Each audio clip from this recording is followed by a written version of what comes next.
Hi friends, welcome to my channel. ಆಸೆ ಇವತ್ತಿನ ಸಂಚಿಕೆ ಏನಾಗುತ್ತೆ ಅಂತ ನೋಡ್ಕೊಂಡು ಬರೋಣ. ಮನೋಜ್ಗೆ ಡೈವರ್ಸ್ಗೋಸ್ಕರ ಶಾಂತಿ ತುಂಬ ಒದ್ದಾಡ್ತಾಳೆ. ಅಂದರೆ ಹಣಕ್ಕಾಗಿ. ಹಣ ಎಲ್ಲಿಯೂ ಕೂಡ ಸಿಗೋದೇ ಇಲ್ಲ. ಆನಂತರ ರಂಗನಾಥ್ ಮತ್ತು ಲಕ್ಕಿ ಅಜ್ಜಿ ಒಂದು ಐಡಿಯಾ ಕೊಡ್ತಾರೆ. ಹೂವನ್ನು ನೀವೇ ಕಟ್ಟಿ ಆ ಹಣವನ್ನು ನೀವೇ ತೆಗೆದುಕೊಳ್ಬೋದು ಅಂತ ಹೇಳಿ. ಮೊದಲಿಗೆ ಶಾಂತಿ ಒಪ್ಪೋದಿಲ್ಲ. ಮನೋಜ ಕೂಡ ಒತ್ತಾಯ ಮಾಡ್ತಾನೆ. ಆನಂತರ ಶಾಂತಿ ಕೂಡ ಒಪ್ಪಿಕೊಳ್ತಾಳೆ. ಆನಂತರ ಮನೆ ಒಳಗಡೆ ಬಂದು ಮೀನಾಳನ್ನು ಕರೀತಾಳೆ. ಮೀನಾ ಕುಕ್ಕರ್ನಲ್ಲಿ ಏನೋ ಬೇಯಿಸ್ತಾ ಇರ್ತಾಳೆ. ಅಡುಗೆ ಮನೆಯಲ್ಲಿರ್ತಾಳೆ. ಮೀನಮ್ಮ ಅಂತ ಹೇಳಿ ತುಂಬ ರಾಗದಿಂದ ಕರೀತಾಳೆ. ಆಗ ಸೂರ್ಯ ಮತ್ತು ರವಿ ತರಕಾರಿ ಕಟ್ ಮಾಡ್ತಾ ಇರ್ತಾರೆ. ಮೀನಾಳನ್ನು ಆ ರೀತಿ ಕರೆದಾಗ ಎಲ್ರಿಗೂ ಶಾಕ್ ಆಗುತ್ತೆ. ಇದೇನು ಸಕ್ಕರೆ ಈ ಥರ ಕರೀತಿದ್ದಾರೆ, ಇಲ್ಲಾಂದರೆ ಮೀನಾಳನ್ನು ಯಾವತ್ತೂ ಆ ಥರ ಕರಿತಾನೆ ಇರ್ತಿರಲಿಲ್ಲ. ಅವಳಿಗೆ ತುಂಬ ಅವಮಾನಿಸುವ ರೀತಿಯಲ್ಲಿ ಕರಿತಾ ಇದ್ದದ್ದು. ಆನಂತರ ಮೀನಾ ಬರ್ತಾಳೆ. ಏನತ್ತೆ ಅಂತ ಹೇಳಿ ಕೇಳ್ತಾಳೆ. ಸ್ವಲ್ಪ ಸುಧಾರಿಸ್ಕೊ ಅಮ್ಮ, ಅಡುಗೆ ಮನೆ ಕೆಲಸ ಮಾಡ್ತಾ ಇದೆಯಾ, ಒಂದು 8 ನಿಮಿಷ ಸುಧಾರಿಸ್ಕೊ ಅಂತ ಹೇಳಿ ಹೇಳ್ತಾಳೆ. ಅದಕ್ಕೆ ಲಕ್ಕಿ ಅಜ್ಜಿ ಹೇಳ್ತಾರೆ, ಏನೇ ನೀನು 8 ನಿಮಿಷ ಕೂತ್ಕೊಂಡ್ರೆ ಸಾಕಾ, ಮತ್ತೆ ಕೆಲಸ ಮಾಡಬೇಕಂತ ಇಲ್ವಾ ಅಂತ ಹೇಳಿ ಬೈತಾರೆ. ಅಲ್ಲ ಅತ್ತೆ, ನಾನು ಸ್ವಲ್ಪ ಸುಧಾರಿಸ್ಕೊ ಅಂತ ಹೇಳಿದ್ದು. 8 ನಿಮಿಷ ಬೇಡ ಅಂದರೆ 10 ನಿಮಿಷ ಕೂತ್ಕೊಳ್ಳಿ ಅಂತ ಹೇಳಿ ಹೇಳ್ತಾಳೆ ಶಾಂತಿ. ಆನಂತರ ಮೀನಾಳಿಗೆ ಒಂದು ಕಾಲ್ ಬರುತ್ತೆ ಹೂ ಕಟ್ಟುವವರಿಂದ. ಹೂ ಕಟ್ಟಲಿಕ್ಕೆ ಯಾವಾಗ ಬರಬೇಕು, ಎಷ್ಟೊತ್ತಿಗೆ ಬರಬೇಕು ಅನ್ನೋದನ್ನು ವಿಚಾರಿಸಿರ್ತಾರೆ. ಅದಕ್ಕೆ ಲಕ್ಕಿ ಅಜ್ಜಿ ಕೇಳ್ತಾರೆ, ಒಬ್ಬೊಬ್ಬರಿಗೆ ಹೂ ಕಟ್ಟಲಿಕ್ಕೆ ಎಷ್ಟು ಹಣ ಬೇಕಾಗ್ಬೋದು ಅಂತೇಳಿ. ಅದಕ್ಕೆ ಮೀನಾ ಹೇಳ್ತಾಳೆ, ಒಂದು ತಲೆಗೆ 3,000, 10 ಜನ ಬರ್ತಾರೆ, 30,000 ಹೂ ಕಟ್ಟಲಿಕ್ಕೆ ಬೇಕಾಗುತ್ತೆ ಅಂತ ಹೇಳಿ. ಅದಕ್ಕೆ ಶಾಂತಿ ಹೇಳ್ತಾಳೆ, ಆ ಹೂವನ್ನು ನಾವೆಲ್ಲರೂ ಸೇರಿ ಕಟ್ಟಿದರೆ ಹೇಗೆ ಅಂತ ಹೇಳಿ. ಅದಕ್ಕೆ ಸೂರ್ಯನಿಗೆ ಶಾಕ್ ಆಗುತ್ತೆ. ಏನೋ ನೀನು ಹೂ ಕಟ್ತೀಯ ಅಂತ ಹೇಳಿ. ಹೌದು ಕಣು, ನಾನೇ ಹೂ ಕಟ್ತೇನೆ ಅಂತ ಹೇಳಿ ಹೇಳ್ತಾಳೆ. ಅದಕ್ಕೆ ಸೂರ್ಯ ಹೇಳ್ತಾನೆ, ಮೀನಾ ಇವರನ್ನೆಲ್ಲ ಕೇಳಿ ಒಪ್ಕೊಳ್ಬೇಡ, ಲಾಸ್ಟಿಗೆ ಇವರು ಕೈ ಕೊಡ್ತಾರೆ, ಇವರಿಬ್ಬರಿಗೆ ಆ ಕೆಲಸ ಆಗಿ ಬರುವುದಿಲ್ಲ ಅಂತ ಹೇಳಿ ಸೂರ್ಯ ಹೇಳ್ತಾನೆ. ನೀನು ಆ ಹೂ ಕಟ್ಟು ಅಕ್ಕಂದಿರನ್ನೇ ಕರೆಸು, ಅವರು ಬೇಗ ಬೇಗ ಹೂ ಕಟ್ಟಿ ಕೊಡ್ತಾರೆ, ಆದರೆ ಇವರ ಕೈಯಲ್ಲಿ ಅದು ಸಾಧ್ಯನೇ ಇಲ್ಲ ಅಂತ ಹೇಳಿ ಹೇಳ್ತಾನೆ ಸೂರ್ಯ. ಆದರೂ ಕೂಡ ಶಾಂತಿ ಕೇಳೋದಿಲ್ಲ. ನಾವೇ ಕಟ್ತೇವೆ ಅಂತ ಹೇಳ್ತಾಳೆ. ಆನಂತರ ಮೀನಳಿಗೆ ಮತ್ತೊಂದು ಕಾಲ್ ಬರುತ್ತೆ. ಮೀನಾ ಅದಕ್ಕೆ ಹೇಳ್ತಾಳೆ, ಅಕ್ಕ ಇವತ್ತು ಹೂವನ್ನು ನಾವೇ ಕಟ್ತೇವೆ ಅಂತ ಹೇಳಿ. ಅದಕ್ಕೆ ಸೂರ್ಯ ಹೇಳ್ತಾನೆ, ಇವರನ್ನು ನಂಬಿ ನೀನು ಹೂ ಕಟ್ಟಿ ನಾಳೆ ಕೆಲಸ ಆಗೋದೇ ಇಲ್ಲ ಅಂತ ಹೇಳಿ ಹೇಳ್ತಾನೆ. ಅದಕ್ಕೆ ಶಾಂತಿ ಹೇಳ್ತಾನೆ, ನೀನು ಏನು ಮಧ್ಯೆ ಮಧ್ಯೆ ಮಾತಾಡೋದು, ಸ್ವಲ್ಪ ಸುಮ್ಮನೆ ಕೂತ್ಕೊಳ್ಳೋ. ರಂಗನಾಥ್ ಅವರ ಹತ್ರ ಹೇಳ್ತಾಳೆ, ಇವನನ್ನು ಸ್ವಲ್ಪ ಸುಮ್ಮನೆ ಕೂತ್ಕೊಳ್ಳಿಕ್ಕೆ ಹೇಳಿ ಅಂತೇಳಿ. ಮತ್ತು ರಂಗನಾಥ್ ಅವರು ಮೀನಳಿಗೆ ಹೇಳ್ತಾಳೆ, ಮೀನಾ ನಿನಗೆ ಇವರ ಮೇಲೆ ನಂಬಿಕೆ ಇದ್ದರೆ ಮಾತ್ರ ಕೊಡಮ್ಮ, ಸ್ವಲ್ಪ ಯೋಚನೆ ಮಾಡು, ಇಲ್ಲದ್ರೆ ಬೇಡ, ನೀನು ಅವರನ್ನೇ ಕರೆಸು ಅಂತ ಹೇಳ್ತಾರೆ. ಲಕ್ಕಿ ಅಜ್ಜಿ ಕೂಡ ಅದೇ ಮಾತನ್ನು ಹೇಳ್ತಾರೆ.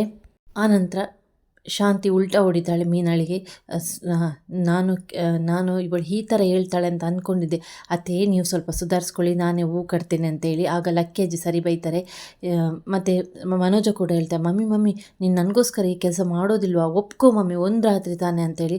ಅದಕ್ಕೆ ಶಾಂತಿ ಹೇಳ್ತಾಳೆ, ಅಯ್ಯೋ ಮನೋಜ, ನಿನ್ನಿಂದ ನಾನು ಏನೇನೆಲ್ಲ ಅನುಭವಿಸ್ಬೇಕು ಏನೋ, ಸರಿ ಆಯಿತು ನಾನೇ ಹೂ ಕಟ್ತೇನೆ ಅಂತ ಹೇಳಿ ಹೇಳ್ತಾಳೆ. ಅದಕ್ಕೆ ರವಿ ನಗಾಡ್ತಾನೆ, ಏನು ಮನೋಜ ನೀನು ಹೂ ಕಟ್ತೀಯಾ ಅಂತ ಹೇಳಿ.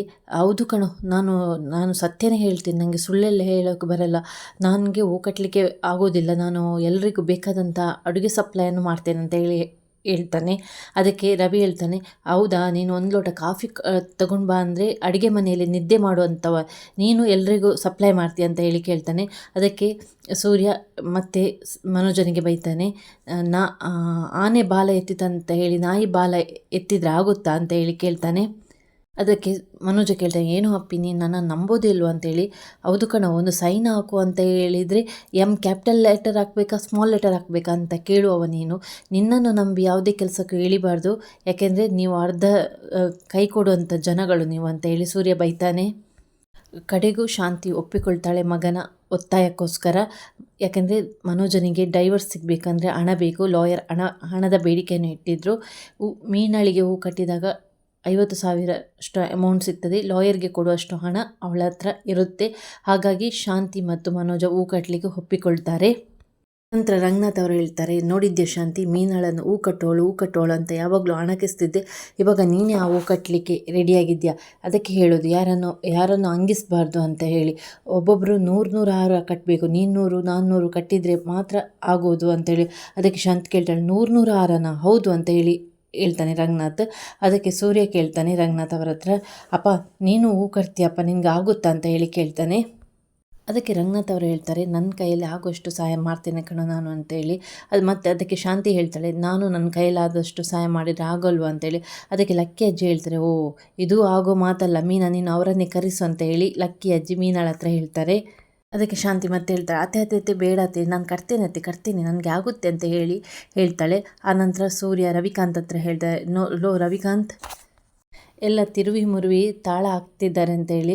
ಅದಕ್ಕೆ ಮನೋಜ ಹೇಳ್ತಾನೆ ಶಾಂತಿ ಹತ್ರ, ಮಮ್ಮಿ ಯು ಕ್ಯಾನ್ ಅಂತೇಳಿ, ಏನು ಸೀಮೆ ಎಣ್ಣೆ ಕ್ಯಾನ್ ಅಂತೇಳಿ ಶಾಂತಿ ಕೇಳ್ತಾಳೆ. ಅದಕ್ಕೆ ಮನೋಜ ಹೇಳ್ತಾರೆ, ಮಮ್ಮಿ ಯು ಕ್ಯಾನ್ ಅಂತೇಳಿ, ಅಂದರೆ ನಿನ್ನ ಕೈಯಲ್ಲಿ ಆಗುತ್ತೆ ಅಂತ ಹೇಳಿ ಮನೋಜ ಶಾಂತಿಗೆ ಚೀರಪ್ ಮಾಡ್ತಾನೆ. ಶಾಂತಿ ಹೂ ಕಟ್ಟಬೇಕು ಅಂತ ಹೇಳಿ ಮಧ್ಯಾಹ್ನನೇ ಹೋಗಿ, ಅಂದರೆ ಬೆಳಿಗ್ಗೆನೇ ಹೋಗಿ ಮಲಗಿರ್ತಾಳೆ. ಅದಕ್ಕೆ ರಂಗನಾಥ್ ಅವರ ತಾಯಿ ಅಂದರೆ ಲಕ್ಕಿ ಅಜ್ಜಿ ಅಣಕಿಸ್ತಾ ಇರ್ತಾರೆ, ಹೋದ ಜನ್ಮದಲ್ಲಿ ಇವಳು ಕಪ್ಪೆ ಆಗಿದ್ಲು ಇರಬೇಕು, ಅದಕ್ಕೆ ವಟ ಅಂತ ಯಾವಾಗಲೂ ಮಾತಾಡ್ತಾನೇ ಇರ್ತಾಳೆ.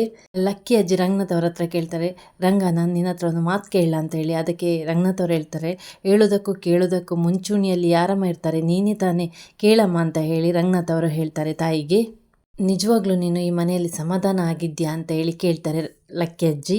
ಅದಕ್ಕೆ ರಂಗನಾಥ್ ಅವರು ಹೇಳ್ತಾರೆ, ಇದ್ದೇನೆ ಅಂತ ಅಂದ್ಕೊಳ್ಬೇಕು, ಜೇನುನೊಣದ ಹಾಗೆ ಅದು ಅತ್ತ ಸದ್ದು ಮಾಡಿದ್ರು ಅದು ಯಾವತ್ತೂ ಸಿಹಿ ತುಂಬುವಂಥ ಕೆಲಸವನ್ನು ಮಾಡುತ್ತೆ, ಹಾಗೆ ಅದೇ ರೀತಿಯಾಗಿ ನಾನು ಕೂಡ ಇದ್ದೇನೆ ಅಮ್ಮ ಅಂತ ಹೇಳಿ ರಂಗನಾಥ್ ಅವರು ಹೇಳ್ತಾರೆ. ಮತ್ತೆ ಲಕ್ಕಿ ಅಜ್ಜಿ ಹೇಳ್ತಾರೆ, ನಿನ್ನ ಮಕ್ಕಳ ಜೀವನ ಈ ರೀತಿಯಾಗಿದೆ, ನಿನ್ನ ಹೆಂಡತಿ ಬಾಯಿ ಬಡಕಿ, ಅಲ್ಲದೆ ನಿನ್ನ ಆರೋಗ್ಯ ಆಸ್ಪತ್ರೆ ಆಗ್ತೈತೆ, ಇವಾಗ ನೀನು ಸಮಾಧಾನ ಆಗಿದ್ಯಾ ಅಂತ ಹೇಳ್ತಾ ಇದೆಯಲ್ಲ ಅಂತ ಹೇಳಿ ಕೇಳ್ತಾರೆ.